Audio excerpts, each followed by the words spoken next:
sensibilisation, invitant les citoyens à se faire enrôler. Aïssata Marshall. L'association officielle des activités des femmes de Bagabundo dans Dubreka, créée en 2019, l'association solidaire des femmes pour la paix, évolue dans plusieurs activités, notamment la saponification, la teinture et la couture. Ces femmes très engagées tournent avec leurs propres fonds. Malgré leurs faibles moyens, cependant, elles ont formé plusieurs autres femmes. Ce lancement de nos activités que nous avons commencé par la formation des femmes en saponification, l'assainissement, et que nous voulons continuer en teinture, en couture pour nos jeunes filles. À travers votre appui, nous voudrions continuer non seulement en saponification, en teinture et en couture. Nous pouvons être autonomes et nous devons être autonomes. Vous les femmes, d'aller vous faire enregistrer, d'aller vous faire enrôler, d'aller vous faire recenser, et vous et vos enfants, pour que nous puissions voter pour le président que nous avons choisi. Vive le président général Mamadi Doumbouya. Une occasion est aussi mise à profit pour ces femmes de rappeler l'importance du processus électoral. Un appel fort a été lancé à la population de se mobiliser pour se faire enrôler. Dans notre association, il y a les femmes teinturières, il y a les femmes qui font la saponification. On veut faire beaucoup de choses, on veut faire l'élevage même, parce qu'on a beaucoup de femmes. Si on fait l'élevage avec les œufs là, ça peut aider. Donc c'est pourquoi on dit à Mamadi Doumbouya de nous aider, d'aider les femmes de Dubreka. Il n'a qu'à nous aider. On a compris, c'est lui qu'il nous faut. Bravo Mamadi Doumbouya, bravo Mamadi Doumbouya. Haya magadi nous awa mamasta Bangura.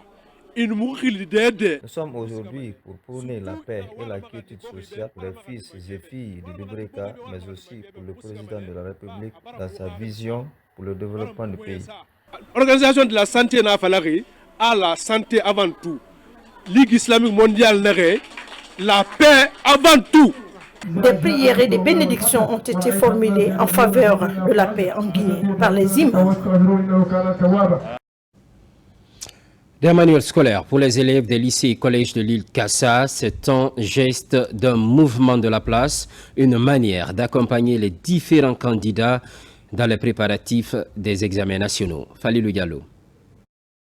Des cahiers pour les élèves du lycée de Kassa, c'est un appui du mouvement Un pour tous, une manière pour cette entité d'accompagner les différentes politiques mises en place pour améliorer l'enseignement-apprentissage dans cette localité insulaire. Aujourd'hui, l'esprit qu'a engagé le président de la République, le général Mamadi Doumbouya, on accompagne la jeunesse dans leur parcours, on leur donne les outils pour qu'ils puissent s'approprier de ce qu'il est en train de mettre en place plus tard. Donc c'est dans ce cadre que ces cahiers-là ont été offerts. Les enfants sont notre espoir et notre avenir. Donc on doit tout faire pour les soutenir, comme le général nous l'a demandé. Pour les autorités éducatives de Kassa, ce geste vient à point nommé. À quelques semaines du démarrage des examens nationaux, ces outils didactiques vont permettre aux élèves et enseignants de mieux préparer ces examens. Nous allons vous rassurer que le don que vous venez de faire, ce don-là sera utilisé à bon escient. Et chaque enfant recevra ce qu'il doit recevoir. L'esprit que vous avez à Kassa, nous sommes dans l'esprit du CNRD. Le président général Mamadi Doumbouya a posé des actes à Kassa. Grâce à lui, Kassa a un lycée-collège moderne. Nous avons une salle informatique grâce au président Mamadi Doumbouya. De 25 ordinateurs. Nous avons une salle bibliothèque grâce au président Mamadi Doumbouya. Nous avons un Wi-Fi ici, connexion à vie du matin au soir. Tous les examens se font ici à Kassa, grâce au président Mamadi Doumbouya. C'est ce qui nous a aidé l'année passée. Nous avons eu un pourcentage de 78,78% à l'élémentaire et de 91,97% au secondaire. Les insulaires, nous sommes pour lui, un pour tous et tous pour un à envoyer pour nos enfants. Ça vient vraiment à un temps opportun, à un temps qui est vraiment favorable pour nos enfants, parce que bientôt les examens. Donc pour les cahiers, on les remercie infiniment. Au nom de nos enfants et les enseignants, je dis à un pour tous et tous pour un. Merci. À travers ce geste, le mouvement Un pour tous se veut un modèle de promotion de l'éducation à la base également. Une manière de répondre aux besoins liés aux effets scolaires. Kindia, gestion des épidémies, rencontre sur l'élaboration du plan d'engagement communautaire, une stratégie mise en place par l'Agence nationale de sécurité sanitaire. Des cadres relevant des structures sanitaires étaient tous mobilisés. Yaya Silla. La Guinée, notre pays, s'est éloigné des épidémies qui ont secoué le système sanitaire et les différentes communautés à la base. L'impact de ce fléau amène les décideurs à réfléchir sur toutes les éventualités pour la riposte en cas de récidive de l'épidémie. D'où l'élaboration d'un plan d'engagement communautaire pour la gestion des crises sanitaires. Nous avons compris que l'engagement communautaire est une approche qui permet à une certaine participation, n'est-ce pas, de la communauté à toutes les étapes du processus de résolution, n'est-ce pas, de la crise. Alors, c'est là où les communautés se sont engagées, c'est là où on a réussi à vaincre très rapidement l'épidémie. Alors, ça nous a amené à structurer ce travail, à l'harmoniser, à faire en sorte qu'elle soit, en tant qu'activité, régulée au niveau, n'est-ce pas, de la communauté. La rencontre de Kindia a regroupé les représentants des communautés, les inspections de la santé, les points focaux de la communication et l'ensemble des acteurs concernés par la gestion des crises sanitaires. Il s'agit d'échanger sur tous les aspects liés à leur implication dans la gestion des épidémies. Cet atelier nous permet de mettre en œuvre aussi des actions à entreprendre juste après les épidémies, comment coordonner nos activités de terrain avec nos communautés notamment.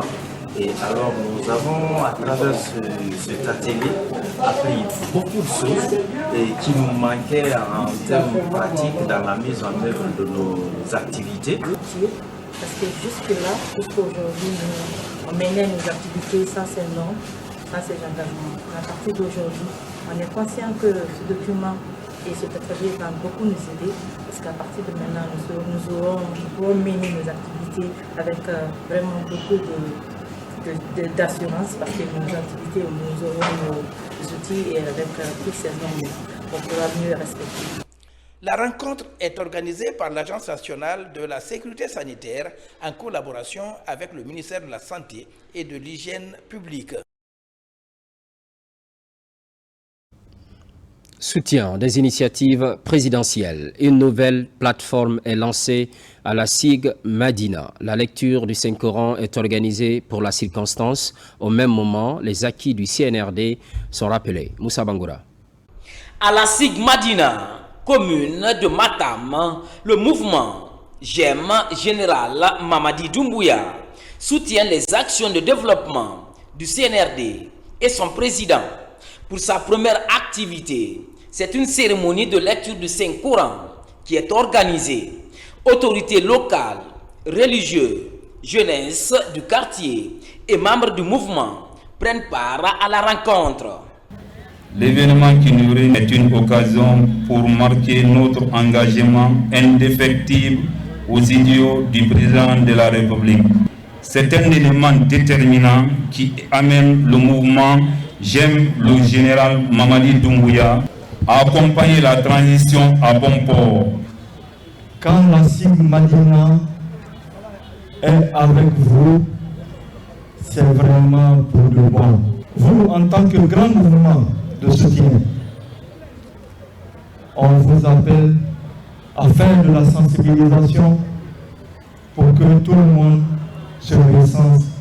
Votre mouvement est validé. Merci. Après la lecture du Coran, les actions réalisées ou en cours de réalisation ont été expliquées à tous, notamment les infrastructures routières, l'engagement de plusieurs jeunes à la fonction publique, le projet Simandou et autres. La SIG Madina, Mafanko, tout le monde, et avec les vendeurs de pièces détachées de SIG Madina, et tous, on se donne la main. Et dans ce cas de figure, on est prêt à accompagner le général. Après la validation du mouvement, Un carnaval a sanctionné cette activité. Des messages sont passés à tous à se faire recenser. Avec ces actes posés, les citoyens de la SIG Madina, Mafanko et vendeurs de pièces détachées s'engagent à accompagner le CNRD et son président, général Mamadi Doumbouya. Et pour terminer, ce mot de littérature, écrit en 2000 par Ibrahima Bari sous le pseudonyme Barry White, le journal d'un étudiant. Nana et Fanta est bien plus qu'un outil d'apprentissage. Cet ouvrage, né dans les couloirs de l'université, parle à la fois tradition et modernité. La dédicace vient de se tenir à Conakry. Maïmouna Bella Diallo. Journal d'un étudiant, Nana et Fanta, écrit par Barry White, de son vrai nom Ibrahima Bari, est un roman rédigé en 2000 alors que l'auteur était encore étudiant. Composé de 100 pages réparties en 7 chapitres, cet ouvrage s'inscrit dans le genre du roman d'apprentissage avec une forte dimension culturelle. C'est un fils d'une autre région qui a magnifié la personne malinké, qui a magnifié la culture malinké. Donc je me dis que ce premier chapitre, il pèse tout son poids dans l'échiquier national de ce pays aujourd'hui. Pour ce qui est de Fanta et de Nana, c'est vrai, l'inspiration est venue de ces deux personnages. Parce qu'il y a une tragédie qui entoure leur histoire. Le premier chapitre, c'est Kankan Bekanyama. Le deuxième chapitre, c'est le campus et le diable. Le troisième chapitre, c'est la classe et la sociologie. Le quatrième chapitre, c'est Nana et Fanta. À travers ce livre, des valeurs telles que la solidarité, la cohésion sociale et l'amour du prochain se révèlent dans les relations quotidiennes entre les personnages. Considérer l'autre, aimer l'autre, effacer tout ce qui est négatif en lui et valoriser ce qui est bon en lui. Il va vous aimer parce que c'est ce qui nous permet aujourd'hui de nous fédérer et de nous développer. L'impulsion que les nouvelles autorités veulent donner à ce pays ne se fera pas si on n'est pas unis, si on se haït les uns des autres. Ce premier roman, Nana et Fanta, c'est une histoire qui symbolise la vie que nous avons menée au niveau de Kankan pendant les 5 années. Les familles de Kankan nous ont tout donné, il l'a dit ici et nous l'avons repris. Nous sommes allés, nous n'avions ni père ni mère au niveau de Kankan, mais nous avons eu des papas, nous avons eu des mamans. C'est pourquoi nous, étudiants de Kankan, il n'y a pas le mot racisme dans notre langage. Le roman met en scène une jeunesse guinéenne partagée entre tradition et modernité, tout en valorisant la culture mandingue, la solidarité et les liens humains. Il transmet un message d'espoir et de confiance en l'avenir. Incendie à présent. Le sinistre a lieu à Kagbélin dans le Grand Conakry. Les dégâts sont importants. Une maison entière carbonisée, son contenu réduit en cendres. Mangué Dantouma-Souma. Pour cet enseignant-chercheur et sa famille demeurant ici au quartier Kagbélin, c'est un vendredi sombre et triste qu'ils ont vécu. En cause, le domicile familial et tout le contenu est parti en fumée. L'homme en détresse appelle à l'aide. Enfin, ce que je demande, c'est de l'aide. Je demande à toutes les bonnes volontés de m'aider. Je suis enseignant, ça fait 26 ans que j'enseigne. Et dans ces 26 ans, c'est la seule chose que j'ai réalisée. Je me suis trop battu pendant les 26 ans pour trouver quelque part où je peux habiter avec mes enfants. Aujourd'hui, tout est parti et c'est très difficile pour moi. Et bientôt la saison des pluies, je ne veux pas me séparer de mes enfants. Et je demande à tous les bonnes volontés de m'aider. Et quant au chef d'État, je vais le dire que je suis enseignant. En Guinée aujourd'hui, tous ceux qui ont des problèmes croient au président. Croient au président grâce à ce qu'il est en train de faire pour ce pays. Et quand je suis dans ces conditions aujourd'hui, moi aussi je ne peux que croire à lui. Les témoins sur place expliquent les circonstances de cette mésaventure inattendue. Je me suis réveillée, je me suis dit je vais prier, mais j'ai entendu l'odeur de fumée. Dès que j'ai entendu l'odeur de fumée, je suis sortie au couloir. Dès que je suis sortie au couloir, j'ai vu que le feu a pris la chambre de mon papa. J'ai fait sauter le disjoncteur, mais toujours ça persistait. J'ai crié, j'ai dit à mes petites soeurs de sortir.